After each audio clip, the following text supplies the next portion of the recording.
Gadis barbar pilihan Ustadz tampan.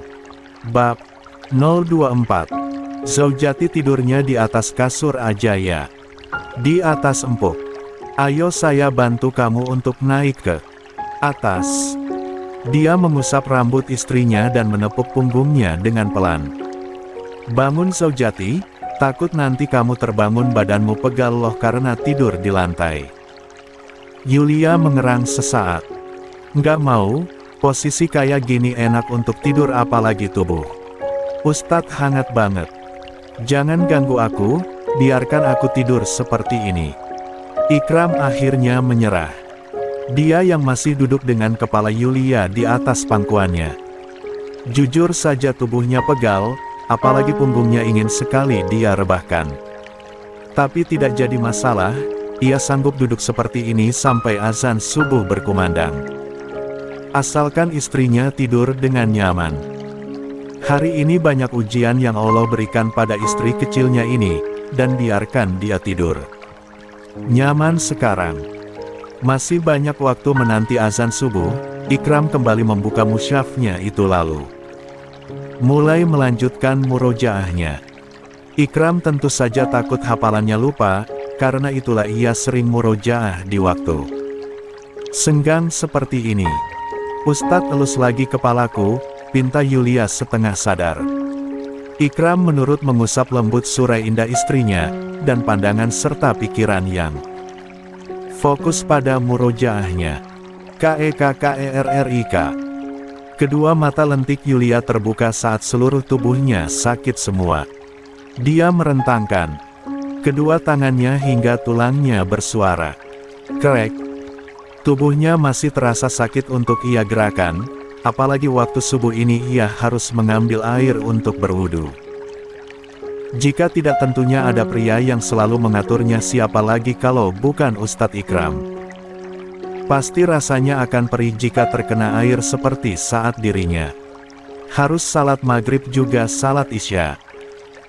Alhamdulillah kamu pinter banget sudah bangun di jam seperti ini, Zaujati, puji pria yang baru saja keluar dari kamar mandi lengkap dengan sarung batik dan koko berwarna maron, mengacak rambutnya yang basah dengan handuk, mulai mendekatinya. Ambil wudhu lalu kita salat berjamaah bareng.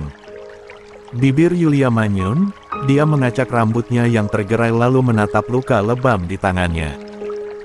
Ustadz kali ini aja deh gue bolong salatnya ya. Kalau terkena air perih banget rasanya. Yulia kembali mengubah kosakatanya itu. Ikram kira istrinya akan berubah kosa katanya menjadi lembut padanya, ternyata cuman bertahan sementara saja. Salat itu wajib, Zaujati. Kamu memang terluka tapi luka ini masih mampu kamu tahan. Di luar sana banyak orang yang sakitnya parah pun masih wajib salat, tidak bisa untuk tidak salat. Terus gimana kalau yang sakit itu kedua kakinya? Kan salat harus berdiri tapi orang itu nggak mampu untuk berdiri. Entah kenapa Yulia jadi penasaran. Ustadz Ikram dengan santai menjawab. Jika kakinya benar-benar tidak bisa berdiri tentu harus salat, dan salatnya Allah permudahkan dengan cara duduk. Termasuk orang yang sudah tua dan tidak mampu untuk berdiri, Allah permudahkan salatnya. Rasulullah Shallallahu Alaihi Wasallam juga pernah ditanya tentang seseorang yang sakit wasir, sehingga sulit berdiri ketika salat. Beliau menasehatkan, salatlah sambil berdiri, jika kamu tidak mampu sambil duduk, dan jika kamu tidak mampu, sambil berbaring miring. Hari Bukhari 1117, jelas Ustadz Ikram. Berarti kalau nggak sanggup berdiri bisa salat sambil duduk, dan jika tidak mampu bisa berbaring miring. Gitu kan? Ikram mengangguk, istrinya langsung mengerti perkataannya, ia senang. Tapi gimana kalau ada orang yang hanya bisa menggerakkan matanya aja Ustadz? Dia nggak bisa salat dong, kan seluruh tubuhnya lumpuh, hanya matanya yang bisa bergerak. Ustadz Ikram terkekeh kecil mendengar pertanyaan istrinya ini. Allah mempermudah setiap hambanya untuk mengerjakan segala kewajiban di dunia ini, Zaujati. Termasuk orang yang hanya berkedip mata alias tubuhnya lumpuh total. Dia bisa salat dengan isyarat. Dari Jabir radhiyallahu anhu beliau berkata, Rasulullah shallallahu alaihi wasallam suatu kala menjenguk orang yang sedang sakit. Ternyata Rasulullah melihat ia sedang salat di atas bantal. Kemudian Nabi mengambil bantal tersebut dan menjauhkannya. Ternyata orang tersebut lalu mengambil kayu dan salat di atas kayu tersebut. Kemudian Nabi mengambil kayu tersebut dan menjauhkannya. Lalu Nabi bersabda, salatlah di atas tanah jika kamu mampu, jika tidak mampu maka salatlah dengan isyarat kepala. Jadikan kepalamu ketika posisi sujud lebih rendah dari rukukmu, hari. Al-Baihaqi dalam Al-Kubra 2/36, disahihkan Al-Albani dalam Sifatus Salatin Nabi, 78. Jika tubuh sama sekali tidak bisa bergerak dan hanya bisa mengedipkan mata, maka dibolehkan untuk salat dengan isyarat atau kedipan mata, jelas Ikram panjang lebar. Membuat otak lemot Yulia berusaha mencerna sampai akhirnya dia mengerti sekarang. Jadi zaujati nggak ada alasan kita nggak salat karena Allah permudahkan kita untuk mengerjakannya. Sangat miris sekali orang sakit saja bisa salat, kenapa orang yang masih sehat masih malas untuk salat. Yulia menggigit bibir dalamnya, ia seperti tertampar karena selama ini Allah berikan kesehatan, tapi ia malas untuk salat. Padahal salat hanya 5 menit saja. Ustadz Ikram mendekat lalu duduk di sisi ranjang, dekat istrinya. Dan juga rugi banget pas selesai salat kita langsung pergi dari sajadah. Bisa loh mengaji atau berdoa pada Allah memohon pengampunan darinya. Kita ini di dunia hanya hidup sementara, kapan saja kita bisa mati. Jika mau hidup kekal tentu saja akhirat. Jawabannya, namun apa yakin akhirat kita akan bahagia? Kita nggak tahu kita akan masuk ke neraka atau surga. Maka dari itu di dunia ini kita harus memperbanyak amal karena amal kita yang menentukan kita akan pergi ke kehidupan mana setelah kematian, jelas Ikram. Membuat pikiran Yulia menjadi terbuka. Seolah-olah pintu hatinya diketuk akan penjelasan dari suaminya ini. Neraka nggak pernah memanggil kita, tapi kita sendiri yang mendekatinya. Sedangkan surga menunggu kita, tapi kita sendiri yang menjauhinya, ucap Ikram. Beranjak dari tempatnya, dia mengambil sajadah lalu membentangkannya ke arah kiblat. Maka dari itu ayo kerjakan apa yang Allah perintahkan karena surga menanti kita, lanjutnya dengan senyuman yang membuat ketampanannya meningkat. Yulia mengangguk pelan, dia mulai memakai sandal rumahnya lalu berjalan terhati-hati ke kamar mandi. Mau saya bantu, zaujati? Tawarnya. Nggak usah tas, gue masih bisa sendiri. Flashback. Ikhlas itu sangat sulit apalagi saat hati kita masih terikat memikirkannya. Itu yang terjadi pada Aisyah Azamoya, -7 tahun lalu. Aisyah Azamoya, gadis yang saat itu berusia 18 tahun kelas 11 IPA 1 di SMA Cakrawala pernah menjadi sekretaris OSIS dan juga Rohis. Dia telah mencintai dalam diam kakak kelas sekaligus ketua Rohis, Muhammad Ikram Fahir Al-Husain. Tentu saja Ikram saat itu memiliki banyak penggemar, namun yang membuat Aisyah menyukainya karena dia tidak bergaul dengan para perempuan di saat zaman sekarang banyak pria tebar pesona agar perempuan yang dia cintai meliriknya. Ikram selalu menjauh dan menolak tegas saat ada perempuan yang menyatakan perasaannya. Pria itu tidak tertarik sama sekali pada apapun kecuali kitab kecil yang selalu dia bawa kemana-mana. Seperti saat ini. Aisyah memakai seragam putih abu-abu dengan kerudung putih yang menutupi dadanya. Dia yang selesai salat duha di musola berniat akan pergi, tapi urungkan saat mendengar suara indah yang terdengar di samping musola. Selesai memakai sepatu, dia langsung pergi ke samping musola dan melihat pria tampan memakai seragam putih abu-abunya tengah duduk di bawah pohon mangga dengan tatapan fokus pada kitab kecil yang dia bacakan dengan suara merdunya. Allah, bagaimana ia tidak mencintai hamba-Mu yang satu ini? Dari jutaan gadis yang menginginkannya ia juga termasuk. Namun apakah ia akan mampu mendapatkan pria dengan akhlak dan perlakuan baik ini? Woi Ikram, lo dicariin sama Pak Ahmad. Teriak seorang pria dari belakang membuat Aisyah buru-buru bersembunyi di batang pohon mangga di sampingnya. Area musola di sekolah ini banyak sekali pohon mangga, buahnya pun lebat namun sayangnya masih terlalu muda. Tapi anak sekolah selalu datang ke tempat ini, tentu alasannya karena mereka menyukai mangga muda dan selalu mereka jadikan rujak atau petis di kelas. Tujuan mereka kebanyakan bukan untuk salat di musola tapi mencuri mangga milik kepala sekolah. Ada apa Pak Ahmad manggil gue, El? Tanya Ikram menutup kitab kecilnya lalu mendekati pria yang menjadi temannya itu. Ah, dia sangat tampan apalagi saat rambutnya diusap ke belakang saat ingin mengenakan peci hitamnya. Gue juga nggak tahu, sana buruan pergi. Pak Ahmad ada di ruang guru. Mungkin aja dia mau nanya lo akan melanjutkan kuliah di mana. Bentar lagi kita kan mau lulus. Syukron El udah kasih tahu, gue akan pergi. Assalamualaikum warahmatullahi wabarakatuh. Waalaikumsalam warahmatullahi wabarakatuh. Kram, jawab pria bernama Rafael, sahabat Ikram. Setelah dilihat mereka berdua pergi akhirnya Aisyah bisa menghela napas lega. Dia takut ketahuan jika selama ini ia selalu diam-diam melihat Ikram. Ya, ia seperti stalker saja rasanya. Bagaimana Aisyah tidak jatuh hati pada sosok pria seperti Ikram? Dia pria yang gaul tapi paham agama.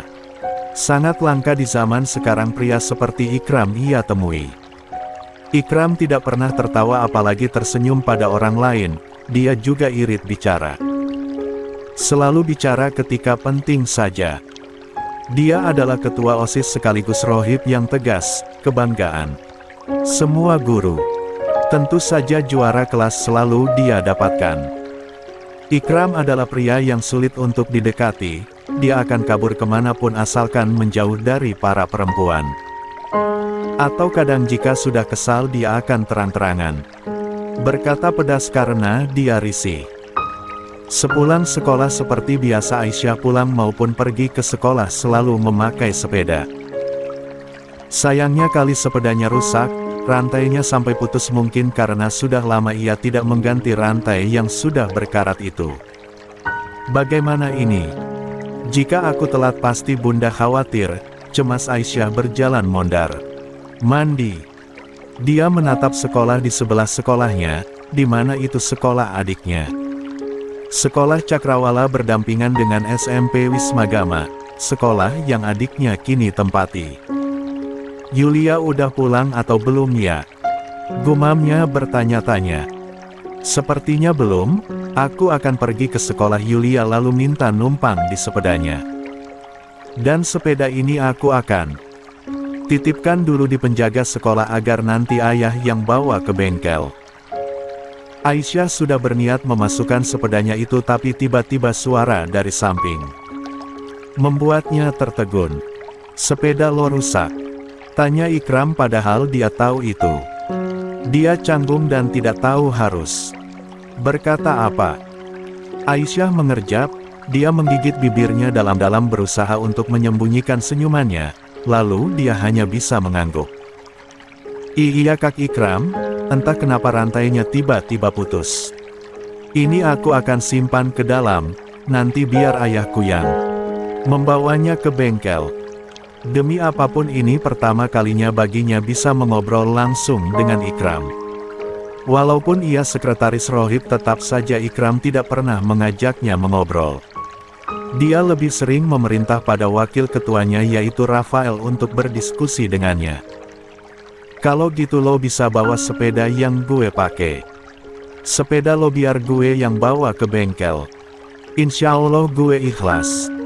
Cepat pulang takut kesorean pasti orang tua lo khawatir nanti. Sudah Aisyah katakan dia jatuh hati pada Ikram. Selain dia paham agama dan cuek pada orang yang bukan mahramnya, dia juga sangat baik pada orang yang membutuhkan. Kemarin saja ia melihat Ikram selalu membantu seorang nenek tua untuk jalan menyeberang atau beberapa kali ia lihat Ikram selalu memberikan makanan pada anak-anak jalanan. Tidak alasan baginya untuk selalu menyebutkan nama pria berhati tulus itu sepertiga. Malamnya, La jatuh cinta pada Ikram. Perasaan ini benar-benar cinta. Ya Allah, Kak Ikram tidak perlu seperti itu. Aku akan pulang bersama adikku. Sepedaku ini akan aku titipkan ke penjaga, nanti ayahku akan membawanya ke bengkel, tolak Aisyah. Secara halus, Ikram seakan tidak mendengar. Dia mendorong sepeda miliknya lalu memberikannya pada Aisyah dan mengambil sepeda rusak perempuan ini.